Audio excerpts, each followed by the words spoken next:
Xavier Soto Talks, el podcast donde aprenderás de política. Hola a todos y a todas, bienvenidos a un nuevo episodio del canal de podcast de la Escuela Xavier Soto. Hoy estamos con Marcos Ros, bienvenido. Muchas gracias, buenos días. Buenos días. Y nos hemos venido a un rinconcito de Barcelona que nos han abierto, nos han facilitado los compañeros de la agrupación de Ciutat Bella para poder grabar en una visita a Barcelona y grabar este podcast para las elecciones europeas. ¿Quién es Marcos Ros? Marcos Ros es graduado en Arquitectura por la Universidad Politécnica de Madrid, doctor por la Complutense, arquitecto, fue director de la Oficina para la Vivienda y la Rehabilitación de Cartagena y bastante relación con la universidad, como profesor, como subdirector y vicerrector, temas relacionados con la arquitectura, que es tu profesión. Ha sido concejal desde 2003 al 2011 del Ayuntamiento de Murcia y secretario general también de las agrupaciones de Murcia. Y desde 2020 diputado en el Parlamento Europeo, con las responsabilidades de Desarrollo Regional, la Comisión de Desarrollo Regional, la de Cultura y Educación y la Delegación de Relaciones en la República Popular China, que esto es una cosa que hemos visto que es muy interesante, que todos tenéis como temas y luego también otras relaciones. ¿Cómo llega Marcos Ros a la política? Bueno, yo creo que llego a la política casi como todos, ¿no? Por un tema familiar, personal, la vives desde pequeño. Yo recuerdo perfectamente, tendría 8 años, la noche de la victoria electoral del PSOE de 28 de octubre de 1982, como una gran fiesta en mi casa en la que se abrió una botella de champán o de cava, no recuerdo de lo que sería entonces, y siempre lo he vivido muy próximo al socialismo y a la política, a la participación política, y a partir de ahí, pues cada vez que se me fue presentando una oportunidad de hacer representación de mis compañeros, en aquella época, en el 86, se crearon los consejos escolares de los colegios y yo me presenté a ser delegado del consejo escolar de mi colegio, luego en el instituto igual del consejo escolar, luego en la universidad también fui representante en la junta de facultad y en el claustro universitario, y a partir de ahí siempre me ha interesado pues lo que es la representación, la política, por supuesto. Yo me recuerdo yendo con mi padre a pegar carteles, a mítines, y tomé la decisión de, en el mismo día en que terminase la carrera y volviese a mi ciudad, a Murcia, porque yo estudiaba en Madrid, afiliarme al Partido Socialista. Y dicho y hecho, no había terminado todavía la carrera, pero estaba en Murcia haciendo el proyecto fin de carrera. Me afilié en febrero del año 2000, porque lo vi el otro día, que justo acababa de cumplir 24 años, y a partir de ahí empecé a colaborar con mi agrupación y bueno, me ofrecieron ser concejal en 2003 y estuve 8 años en la oposición muy dura, además con todo el boom urbanístico, representando a la oposición en temas de vivienda, urbanismo, arquitectura, y después he estado 8 años en la universidad, en mi trabajo, en mi docencia, en mi arquitectura, pero siendo secretario general de una agrupación de distrito como esta, como Ciutat Bella, y por lo cual es un lujo pues venir hoy casi a tu casa, porque entre agrupaciones del PSOE y del PSC, siempre que vamos de una a otra es como ir a la casa de un amigo. Claro. Nosotros, Xavier Soto, la escuela Xavier Soto coge el nombre del político catalán Xavier Soto, y él tenía como objetivo o como compromiso transformar la sociedad, construir un mundo mejor, más justo y más solidario. Sobre todo en los debates que él participó en el Parlamento, como diputado más joven que estuvo en el Congreso en Madrid y luego en Cataluña, trataba temas de juventud. Entonces decía que no todos los jóvenes tienen las mismas oportunidades, los de Barcelona o los de las ciudades de alrededor, y que de alguna manera había que luchar por eso. ¿Qué te preocupa de la sociedad actual? Lo que hace que cada día te levantes por la mañana y digas, tenemos que seguir trabajando, hay que seguir cambiando cosas. Bueno, yo creo que lo que me preocupa puede ser que la ciudadanía no esté recibiendo o al final no esté experimentando en su día a día la mejora global de la sociedad actual. Es decir, si vemos todos los indicadores, objetivamente estamos mejor que hace 10 años, objetivamente mejor que hace 20 años, que hace 50, que hace 100. Sí. Es decir, la sociedad va siempre mejorando, pero al final hay mucho que hacer para que esos macroindicadores de empleo, de cultura, de escolarización, de salario, de nivel de renta, lleguen al día a día, ¿no? Tenemos muchos ciudadanos que nos cuentan sus dificultades para sentirse integrados en la sociedad, muchos ciudadanos que nos cuentan sus dificultades para adquirir una vivienda o para tener un trabajo digno, o que con su trabajo no llegan a poder pagar las necesidades del día a día. Y yo creo que desde la óptica de un socialista, de un socialdemócrata, esa es nuestra tarea, garantizar la igualdad de oportunidades. Mucha gente nos critica, dice, es que queréis, todos los ciudadanos no son iguales. Nosotros no queremos que los ciudadanos sean iguales, sino que tengan las mismas oportunidades. Claro. Y esa es la justicia social por la cual te levantas cada día y dices, hoy en mi trabajo voy a hacer algo, aunque sea una enmienda, un informe parlamentario, aunque sea una negociación, aunque sea difundir algo de lo que hemos hecho en el Parlamento Europeo, que mejore la vida de los ciudadanos. Claro, como tu experiencia como concejal en el ayuntamiento, como decías, y luego como profesor en la universidad, has visto pues muchos jóvenes o muchas familias y has tenido relación con todos, y es una percepción que has traído al Parlamento Europeo, ¿no? Pero que es, como dicen, la escuela de la política muchas veces en el mundo local, que es donde están más cercano a la ciudadanía. Mirando un poco tu trayectoria desde el 2020 en el Parlamento Europeo, hemos hecho un poco repaso de los temas que has tratado. Entonces hay algunos que nos han llamado la atención. Vamos a hablar primero de educación y del gran programa Erasmus. ¿Erasmus es el Erasmus Plus? ¿Es el mismo? ¿O es que ha sido mejorado, revitalizado? Sí, bueno, primero decir que educación para mí es el motor de esa igualdad de oportunidades de la que hemos hablado antes. Es la única manera de garantizar un ascensor social, es decir, una educación pública, de calidad, inclusiva y equitativa. Es la única manera de que dos personas absolutamente diferentes, con diferentes recursos y con diferentes orígenes y lugares de nacimiento, puedan llegar al mismo punto de la sociedad o puedan llegar al sitio al que ellos quieran. Y eso es fundamental. Me preguntabas por Erasmus. Sí, Erasmus porque es el programa que más se conoce de Europa. Erasmus es sin duda el programa que más está haciendo por la concienciación o por la generación de una conciencia de ciudadanía europea desde que un socialista español lo propusiera cuando llegamos a la Comisión Europea. Manuel Marín, en el año 87, recién entrados en la entonces Comunidad Económica Europea, como comisario, propuso este programa Erasmus, y en aquel momento, pues el primer año fueron 4 o 5 mil estudiantes los que hicieron una pequeña movilidad. Ese programa ha ido creciendo y creciendo y creciendo, y en 2014 se transformó en Erasmus Plus porque incorporó también otros programas que existían como Comenius y otros programas de intercambio, y ahora Erasmus Plus abarca desde educación primaria, secundaria, bachillerato, todas las movilidades de universidades, formación profesional, también abarca formaciones de profesores, y realmente es el programa que ofrece la oportunidad de vivir en el periodo en el que uno es estudiante la grandeza y la diversidad cultural de la Unión Europea, compartir con otros estudiantes de cualquier otro país las inquietudes, los programas de estudio, y es el mejor programa que hay para hacer Europa. La gente habla muy bien y hay muchas familias creadas de Erasmus que son multinacionales y mucha gente que mantiene amistades, y luego pues hay relaciones entre países.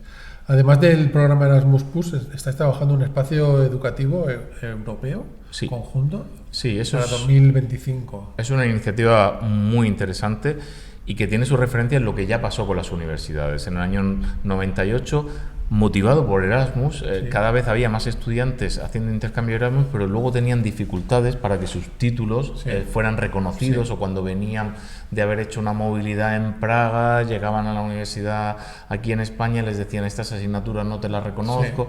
Bueno, pues se hizo una coordinación de todos los sistemas universitarios, aquel famoso proceso Bolonia, y se creó un único espacio europeo de educación superior. Y ahora, cuando un estudiante termina su grado universitario, a mí no me pasa con mi título, yo tengo que reconocer mi título porque es anterior. Un estudiante ahora tiene un suplemento europeo al título, y que con su título sale de aquí de Barcelona y se va a Rumanía, se va a Lituania o se va a Irlanda, y el título le reconocen sin hacer ningún trámite. Pues eso queremos que pase también en educación primaria, secundaria, bachillerato, formación profesional, crear un espacio único europeo para que, por ejemplo, cuando los padres de un chico o una chica se van a otro país, ahora mismo están dependientes de que en ese país el profesor que les acoja a su hijo o a su hija haga una evaluación y diga, pues te pongo en tal curso, te pongo en tal otro. Bueno, que haya una homologación y una armonización, y por otro lado que haya más calidad en el sistema educativo europeo y que sea homogénea, es decir, que la calidad al terminar educación obligatoria en España sea similar a la calidad que hay en Finlandia o a la que haya en Chipre o en Rumanía. Y eso es muy importante porque vemos todos los años las diferencias de calidad que hay en el informe PISA, y ahí es el empeño más fuerte de ese espacio europeo de educación. Y también hay como un espacio para profesores, también para que pueda haber intercambio, para que puedan Correcto. dar clases o que tu título de profesor sirva en otro... Correcto, lo que pretende este mismo espacio europeo de educación es que estimular las movilidades de profesores, porque al homologar y al hacer un único espacio en toda la Unión Europea será más fácil que un profesor de aquí de Cataluña pueda hacer un periodo formativo o un periodo docente, es decir, dar clases y ofrecer su experiencia en cualquier otro país de la Unión Europea. Y por otro lado, estamos insistiendo mucho en revalorizar la profesión docente. Tenemos un problema muy grave en toda la Unión Europea, que el docente está siendo mal considerado, que los padres a veces piensan que el docente no tiene autoridad, que incluso algunos estudiantes de determinadas edades ya no reconocen la autoridad del profesor, y hay que volver a dignificar la profesión tanto salarialmente como emocionalmente, para que los profesores sientan que vuelven a tener ese respeto de la ciudadanía, que antes era, por así decirlo, en la época de mis padres, el maestro del pueblo, era la persona más respetada del pueblo. Hay algunos temas que están bastante relacionados. Por ejemplo, en el año 2022 fue el Año Europeo de la Juventud, y también había como un proyecto de una juventud, una Europa, y también está relacionado con una estrategia europea para un Internet mejor, sobre todo contra el acoso escolar y los abusos en el ámbito digital. Y luego también está relacionado, que luego lo haremos, con la nueva Bauhaus y con el programa de vivienda, porque al final es todo como un puzzle que son diferentes piezas, ¿no? Pero el aumento del coste de la vida, las oportunidades para los jóvenes y poder desarrollar su proyecto de vida, ¿no? Esta relación empieza con la educación, pero evidentemente luego es otra fase de la vida. Sí, en la Comisión de Cultura, Educación, Deporte y Juventud del Parlamento Europeo hemos tenido estos 5 años un trabajo muy intenso en apoyar a la juventud, porque la juventud, siempre decimos que la juventud es el futuro, pero no es cierto, la juventud es el presente y tiene que liderar el presente para ganar el futuro. Y sobre todo a partir de la pandemia, desde el momento en que nos dimos cuenta, todo el mundo, los gobernantes, pero también en el Parlamento, nos dimos cuenta que la juventud es probablemente quien más ha sufrido la pandemia, porque una persona como yo, que puede estar en medio de sus 35 o 40 años de vida laboral, bueno, perder un año en casa, pues es perder uno de tus 30 años o 35 o 40 de vida laboral. Pero para una persona joven, perder un año de universidad, de instituto o de educación secundaria es perder toda una vida, porque son experiencias que no va a volver a recuperar. Por lo tanto, se decidió en colaboración con la Comisión Europea crear el Año Europeo de la Juventud para poner el foco en la necesidad de políticas. Y políticas como las que has dicho, políticas de acceso a la vivienda. También hemos trabajado mucho en prohibir, por ejemplo, políticas de acceso al mercado laboral en condiciones dignas, y hemos trabajado para conseguir una directiva que prohíba las prácticas no remuneradas, y recientemente hemos recibido ese proyecto de directiva, que tendrá que ser ya finalmente abordado en la siguiente legislatura, pero que esperemos que haya un Parlamento muy social y que apruebe esa directiva prohibiendo las prácticas no remuneradas. Hemos trabajado en que Internet sea mejor para todo el mundo y que evite, por ejemplo, la propagación de fake news y noticias falsas, pero también que se impida el acoso y el ciberacoso, que está muy implementado y muy derivado del uso de redes sociales. Creo que ha sido una legislatura muy centrada en los jóvenes, porque los jóvenes tienen que ser la base de la Europa que queremos. Estamos apostando por una nueva Europa de transición digital, transición ecológica, modernización digital y cohesión social, y quien tiene que liderar esa nueva Europa son los jóvenes, sin duda. Vamos a hablar de la nueva Bauhaus. ¿Hay una antigua Bauhaus? Sí, claro. Supongo que viene de mucho antes, ¿no? Y ahora hay como una nueva Bauhaus. Explícanos, porque seguramente no sabemos bien qué significa. Hay una Bauhaus original, la Bauhaus que se creó en 1919, en el periodo de entreguerras en Alemania, y que era una escuela de construcción para empezar a hablar de la arquitectura de una manera diferente y que consiguió una revolución en todo el mundo, en el sector de la arquitectura y de la construcción, y sobre todo democratizó el acceso a las viviendas. O sea, lo que produjo esa Bauhaus de 1919, que por cierto fue cerrada por los nazis en 1933, fue que el acceso a la vivienda se hiciese más fácil, más económico, y con unas viviendas de mucha más calidad, viviendas higienizadas. Veníamos de la época postindustrial con viviendas sin cuarto de baño, con viviendas sin ventilación, con viviendas sin ventanas, y de pronto la sociedad en general esas estructuras mínimas. Marcó una regulación y marcó una manera de hacer arquitectura para los ciudadanos.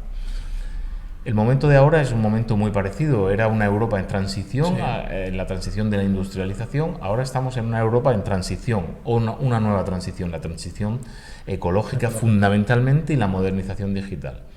Bien, lo que nos propone la nueva Bauhaus europea es retomar aquel espíritu y democratizar esta transición. Tenemos que hacer un esfuerzo inmenso en invertir dinero en reformar nuestras casas, nuestros edificios, nuestros barrios, nuestras ciudades en general, para que sean más sostenibles, más eficientes, contaminen menos, gasten menos energía, y también para digitalizarlos y adaptarlos a las necesidades actuales. Lo que plantea la Bauhaus, la nueva Bauhaus, es: oiga, vamos a hacer esto combinando no solo la sostenibilidad, sino otras dos variables. Uno, que haya calidad, belleza arquitectónica, es decir, que a los ciudadanos les llegue algo de mejora en su entorno diario, y por eso enlaza con la antigua Bauhaus, que no terminemos invirtiendo miles de millones de euros en solamente poner placas solares o cambiarme la máquina del aire acondicionado porque contamina por otra que contamine menos. Que sirva para algo, para mejorar el edificio en el que yo vivo, que haya espacios más vivibles, accesibilidad, ascensores. Hay personas que no tienen accesibilidad en sus edificios, vivir mejor los espacios interiores, y que se combine con una variable de inclusión, es decir, especialmente si vamos a invertir fondos públicos, que lleguen a los barrios donde las personas lo necesitan más, y ahí hablamos de pobreza energética, barrios que necesitan mucha inversión pública para que las personas que viven en edificios que se hicieron en los años 50, 60 sin normativa, no es que estén mal hechos, es que en aquella época no había normativas, que gastan mucho energía, y que además en esos barrios resulta que hoy día viven personas con muchos menos ingresos que no se podrían pagar una reforma global de sus edificios. Pues vamos ahí. Eso es la nueva Bauhaus, combinar, hacer más democrático esta transición que vamos a hacer. Claro, porque la transición energética o sostenible, aparte de la digital, no puede generar nuevas desigualdades, ¿no? Exactamente. Ha de, por un lado, potenciar que se hagan, y por otro lado, ayudar a la gente para que lo... Correcto. Para que pueda... la oleada de renovación, y en ese sentido se ha aprobado hace muy poco también la nueva Directiva de Eficiencia Energética de los Edificios, pretende reformar más de 35 millones de edificios de la Unión Europea, con lo cual eso supone en viviendas muchos más, pero lo hemos dicho desde el principio, yo he trabajado en la Directiva de Eficiencia Energética, esto no puede ser una carga para el ciudadano. Claro. Tiene que haber programas de ayuda, tiene que haber planes nacionales, como así se contempla, de rehabilitación energética, y tiene que haber incentivos fiscales, tiene que haber un pasaporte de renovación que permite que un edificio, una comunidad de propietarios, establezca una línea de actuaciones en 15 o 20 años para mejorar la configuración global de su edificio, obtener subvenciones y financiar el resto con unos créditos muy blandos o muy poco interés o sin interés. Tiene que haber beneficios fiscales, y en eso estamos trabajando. Y también habéis aprobado o habéis trabajado una ley de restauración de la naturaleza. También para las ciudades, para renaturalizar las ciudades. Bueno, la ley de restauración de la naturaleza tiene una parte que tiene que ver con la restauración de los ecosistemas urbanos, pero en general el grueso de la ley es para rehabilitar, restaurar ecosistemas naturales que estén dañados. Por ejemplo, hablamos de ecosistemas protegidos, Red Natura 2000, parques regionales, parques nacionales, que primero hay que hacer un plan nacional y ver cuáles de ellos están dañados. Yo siempre pongo el ejemplo en mi tierra, y me voy a mi tierra, tenemos el Mar Menor, una laguna salada que está protegida por la Red Natura 2000, 12 espacios de protección recaen sobre el Mar Menor y se van acumulando. y tiene el mayor daño ambiental de ninguno de los espacios naturales de toda España, junto con Doñana, que está empezando también a ser algo parecido, pero el Mar Menor viene ya de hace mucho tiempo. Bueno, pues el Gobierno de España lo clasificó como un espacio con necesidad de restauración y creó y aprobó un marco de actuaciones prioritarias con casi 500 millones de euros para restaurar esa naturaleza. Pues la Ley de Restauración de la Naturaleza básicamente lo que nos está diciendo es: en toda la Unión Europea hay ecosistemas dañados, hay que inventariarlos y tienen que estar todos restaurados para el año 2050, y también ecosistemas urbanos. Vale, sí, porque sí que había oído lo de la renaturalización de las ciudades y los refugios climáticos. Correcto. Y cómo ayuda pues al cambio climático y a la temperatura de las ciudades, pues volver a hacer muchas zonas verdes y plantar muchos árboles. Sin duda, eso además es una de las 4 líneas de la nueva Bauhaus europea, la conexión con la naturaleza, del ser humano con la naturaleza, volver a incorporar la naturaleza dentro de las ciudades. Yo, que soy profesor de urbanismo, a veces le digo a mis alumnos: una ciudad es como coger un campo y quitar la naturaleza, apartarla y meter a los ciudadanos y a las viviendas. Y lo que tenemos que hacer es algo muy distinto, es incorporar la naturaleza en nuestras ciudades. Tenemos techos verdes, tenemos fachadas y cubiertas verdes, tenemos la posibilidad de peatonalizar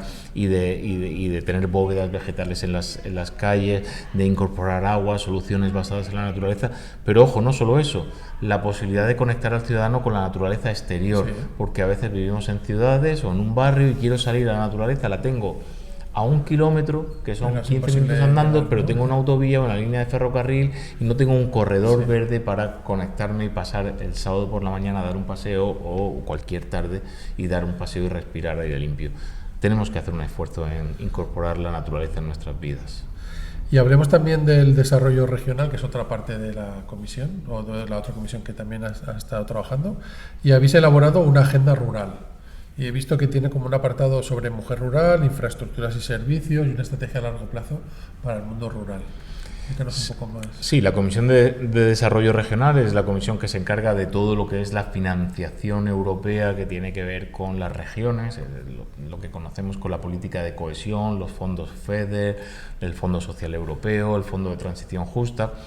Y en esa comisión hemos trabajado esta legislatura muy duro también en abordar todos los temas que tienen que ver con el medio rural, con la despoblación, con el reto demográfico. Va todo un poco unido. Son muchísimas las regiones de la Unión Europea que están sufriendo de despoblación. En España lo estamos viendo, tenemos amplias zonas que están sufriendo de despoblación, a pesar de que España es un país que crece en población, pero es un país que crece en población todo el arco mediterráneo, un poquito la cornisa cantábrica está estable, y Madrid y algunas grandes capitales, pero el resto del territorio se va poco a poco despoblando. Esto es una pérdida de oportunidad de futuro muy grande para esos territorios, porque además se produce lo que llamamos una fuga de cerebros o de personas cualificadas. Los jóvenes, cuando alcanzan la edad de emanciparse, salen del territorio rural y se van a otros territorios, por lo tanto se van perdiendo las oportunidades laborales, las oportunidades de generar una economía. La Comisión Europea diseñó una estrategia a largo plazo una visión a largo plazo de las zonas rurales, y ahí incorporamos estrategias que serán financiadas con fondos de la política agraria común y fondos de la política de cohesión, fondos FEDER, para ir fijando población en el territorio e ir recuperando población que se ha ido. En ese sentido, yo he reivindicado y he sido el ponente de un informe de desarrollar las agendas territoriales.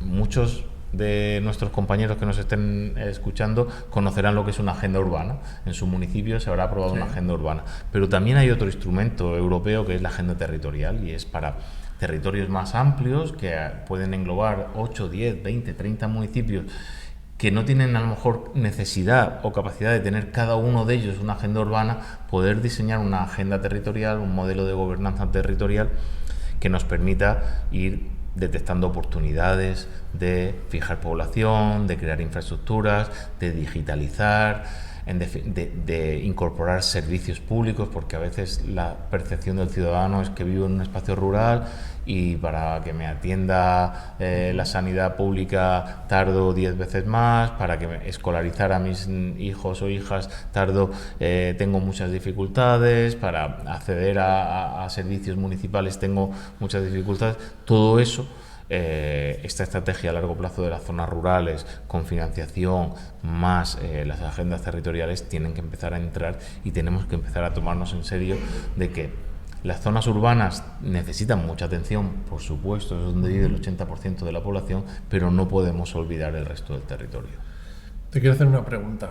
La pandemia, que fue un desastre para todo, pero nos ayudó a acelerar la transición digital en muchas empresas, y estuvimos durante bastante tiempo teletrabajando el 100% de la jornada, luego se ha ido recogiendo un poco, pero yo vi una oportunidad. Yo tengo relación con un pueblo pequeñito de 300 habitantes, y vi la oportunidad de que gente de la ciudad con su trabajo digital pudiese repoblar el entorno rural. En este caso es en Teruel, un pueblo de 300 habitantes de Teruel. Y digo, hombre, a lo mejor no vamos a venir muchos, pero igual yo conozco 10 personas que se vendrían a vivir aquí con sus familias si pudiesen mantener su trabajo de la ciudad, ¿no? Y entonces, pero la mentalidad del pueblo no acaba. Hay muchas casas que están vacías, pero no acaban de alquilarse, no acaban de fiarse, es como un poco inestable todavía. ¿Tú crees que hay posibilidades en que haya como una repoblación basado en el rural digital? Porque ahora puedes estudiar en cualquier universidad online, puedes tener muchos trabajos online, pero falta como juntar las dos cosas en las zonas rurales.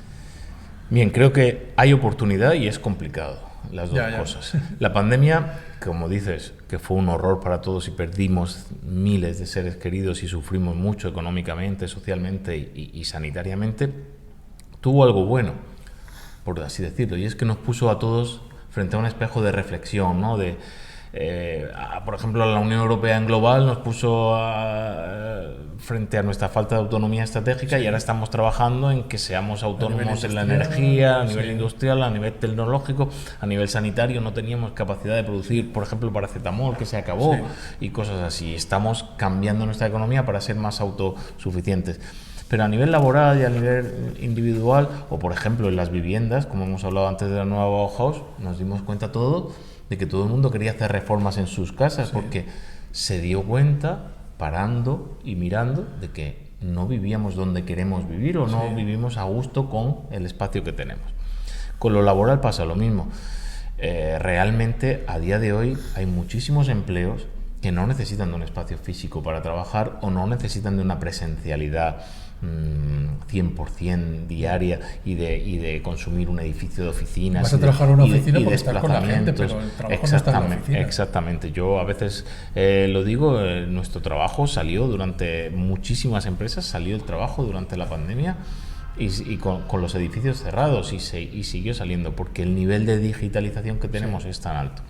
Esto se tiene que aprovechar como una oportunidad, y los territorios rurales con sus agendas territoriales tienen que empezar a invertir, o tenemos que empezar a invertir o a diseñar. Por eso en el informe que hemos aprobado hemos pedido que haya una asignación específica para agendas territoriales, igual que la había para las EDUSIs urbanas, a invertir fondos en que, ya que me voy a ir o me voy a quedar en el entorno rural o en un entorno territorial más alejado de la ciudad, tenga también mis servicios. Porque claro, yo puedo tener mi internet de calidad, que ahí está el gobierno de España con su digitalización rural a tope, invirtiendo fondos europeos, pero si cuando termino mi jornada laboral salgo de mi casa en un pequeño pueblecito y no tengo los servicios que necesito, o si tengo que asistir al médico y no lo tengo, si tengo que llevar a mi hijo al cole y no lo tengo, ahí es donde empiezo a tener problemas para fijar población, porque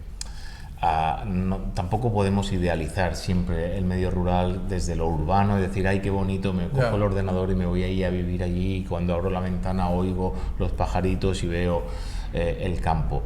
Tenemos que establecer las condiciones para que eso pueda realizarse, y para que haya retorno al tejido rural, pero sobre todo lo más importante es para que quien alcanza la edad de emancipación pueda decidir libremente si quiere el entorno urbano o quedarse. Pero a día de hoy no deciden libremente, a día de hoy es imperativo irse al entorno urbano porque no hay oportunidades de desarrollo de un proyecto personal. Vamos acabando, que no tenemos tiempo para más, pero sí que quiero preguntarte, el 9 de junio va a haber elecciones al Parlamento Europeo y hay que hacer un poco repaso de todo lo que habéis hecho estos 5 años, ¿no? Europa parece que está muy lejos, pero en verdad todo lo que hemos estado hablando hoy está vinculado, nos afecta al día a día aquí, nosotros en Barcelona o en Murcia, donde estés, pero muchas cosas vienen decididas de Europa. Entonces es muy importante, contra el avance de la ultraderecha y de estas posiciones que lo quieren es recortar todo y quitar todos estos servicios, para que continúen los retos y los objetivos que tenemos, tanto los desarrollos sostenibles, las agendas urbanas, como la brecha digital, el envejecimiento de la población y todo esto, que haya un gobierno, una mayoría socialista. Explícanos qué tiene que pasar el 9 de junio. Bueno, pues lo que tiene que pasar el 9 de junio es que el Parlamento Europeo, que es el contrapeso el contrapeso y el lugar donde se deciden, donde se legisla, donde se aprueban las directivas y reglamentos europeos, que al final siempre se pone el ejemplo de que del 70 o 80% del trabajo parlamentario del Congreso de los Diputados en España no es más que transponer normativa europea. Y a veces lo vemos muy lejano. Yo pongo casi siempre el ejemplo de que cuando vuelvo los jueves por la tarde a Murcia, siempre me encuentro a alguien, algún vecino, algún amigo, algún familiar, algún conocido que me pregunta ¿qué tal va por Europa? Y yo siempre digo, no, es que Europa somos nosotros. Aquí también es Europa somos cada uno de nosotros, y nos importa mucho lo que aprobamos y lo que hacemos en Europa. Durante esta legislatura hemos podido ver que la fuerza socialdemócrata, unida a otras fuerzas de izquierdas y a fuerzas de centro y verdes, hemos conseguido sacar adelante muchísimas normativas de la transición ecológica, de la modernización digital, de derechos sociales. El otro día aprobamos la inclusión en la Carta de Derechos del derecho al aborto en toda la Unión Europea, que a nosotros nos parece algo básico, pero en otros países no lo es. Y eso solo se ha podido hacer porque no hay una mayoría de derechas que bloqueen el Parlamento el avance en derechos sociales. Que esta legislatura, que ha sido la de la pandemia, hayamos salido adelante trabajando por los ciudadanos, las vacunas, el plan Next Generation, los fondos europeos, y no rescatando bancos como hicimos en 2008, se ha podido hacer porque había una fuerte contrapeso de una mayoría de centro y de centro izquierda, que muchas cosas las ha podido sacar adelante. Ahora vemos con preocupación que de 2019, que se eligió este Parlamento, ahora ha habido muchos países en el ámbito de la Unión Europea que han virado a la derecha, y que tienen gobiernos apoyados por la ultraderecha o directamente gobiernos de ultraderecha, como Italia, pero apoyados estamos Suecia, Finlandia, veremos a ver Países Bajos, veremos a ver qué pasa con Francia, Portugal a punto ha estado de apoyar la ultraderecha también. Y eso no puede tener un reflejo el 9 de junio en el Parlamento Europeo, porque si ese reflejo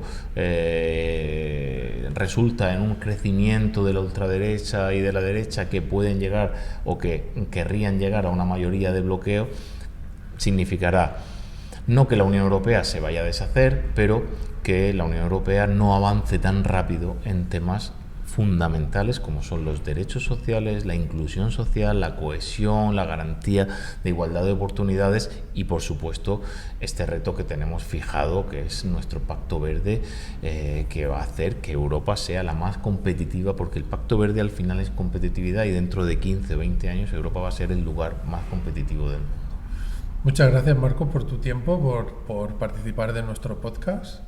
Gracias por aceptarlo, y muchas gracias a todos vosotros y vosotras por seguirnos, y podéis suscribiros al canal y ver otros episodios de este tema. Muchas gracias. Gracias a vosotros y a Xavier Soto, a la escuela, por organizar estos podcasts y estos debates, y un placer estar aquí con vosotros. Gracias. Ya está. Recuerda que puedes seguirnos en Instagram, YouTube, Spotify, iVoox y Apple Podcasts.